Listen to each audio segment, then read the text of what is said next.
कर्नाटक में बीते महीने मंकी फीवर के 64 मामले दर्ज हुए और 2 लोगों की मौत भी हुई।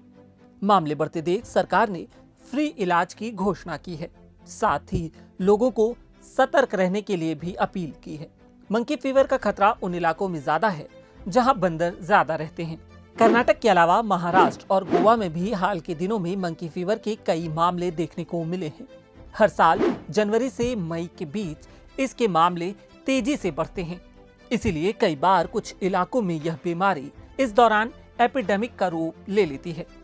भारत में हर साल मंकी फीवर के 400 से 500 केस आते हैं, जिनमें से तकरीबन 25 लोगों की मृत्यु हो जाती है। ऐसे में सवाल उठता है कि आखिर ये मंकी फीवर होता क्या है, इसके लक्षण क्या हैं, ये बीमारी कितनी खतरनाक है और इसका इलाज और बचाव कैसे किया जा सकता है। साल 2024 में कर्नाटक में मंकी फीवर के 303 मामले दर्ज किए गए। इनमें से 14 लोगों की मृत्यु हुई।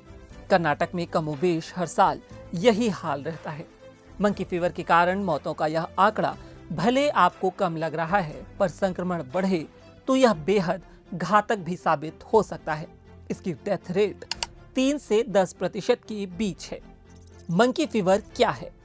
मंकी फीवर यानी क्यासानूर फॉरेस्ट डिजीज जानवरों से इंसानों में फैलने वाली बीमारी है। यह बंदरों के शरीर में रहने वाले टिक्स यानी कि किलनी के कारण फैलती है।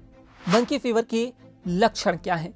मंकी फीवर के लक्षण आमतौर पर टिक्स के काटने के 3 से 4 दिन बाद सामने आते हैं। इसमें ज्यादातर लोगों को अचानक ठंड के साथ बुखार होता है, साथ ही तेज सिर दर्द भी होता है। लक्षण गंभीर होने पर हैमरेज जैसे लक्षण दिख सकते हैं। इसमें नाक से खून भी आ सकता है। इसके कारण न्यूरोलॉजिकल प्रॉब्लम्स भी हो सकती हैं। उनींदेपन और भ्रम की स्थिति भी बन सकती है। मंकी फीवर का इलाज क्या है? मंकी फीवर के लिए कोई खास एंटीबायोटिक्स उपलब्ध नहीं है। इसके इलाज में मुख्य रूप से लक्षणों को कम करने की कोशिश की जाती है।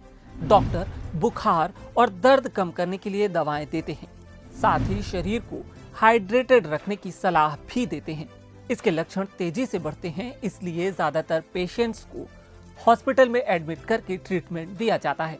इस दौरान doctor dehydration, low blood pressure, bleeding, बेहोशी जैसे सभी कॉम्प्लिकेशंस का इलाज करते हैं। अगर डिहाइड्रेशन से ज्यादा कमजोरी हो गई तो आईवी फ्लूइड और ब्लड चढ़ाया जा सकता है। मंकी फीवर से बचाव कैसे करें? मंकी फीवर का कोई सटीक इलाज अभी तक उपलब्ध नहीं है, इसलिए इससे बचाव करना बेहद जरूरी है। भारत में अभी तक इसकी कोई वैक्सीन भी उपलब्ध नहीं हुई है। तो मंकी फीवर फैलने वाले टिक्स से बचाव के लिए कुछ जरूरी टिप्स अपनाने होंगे। मंकी फीवर संक्रमित टिक्स के काटने से फैलती है।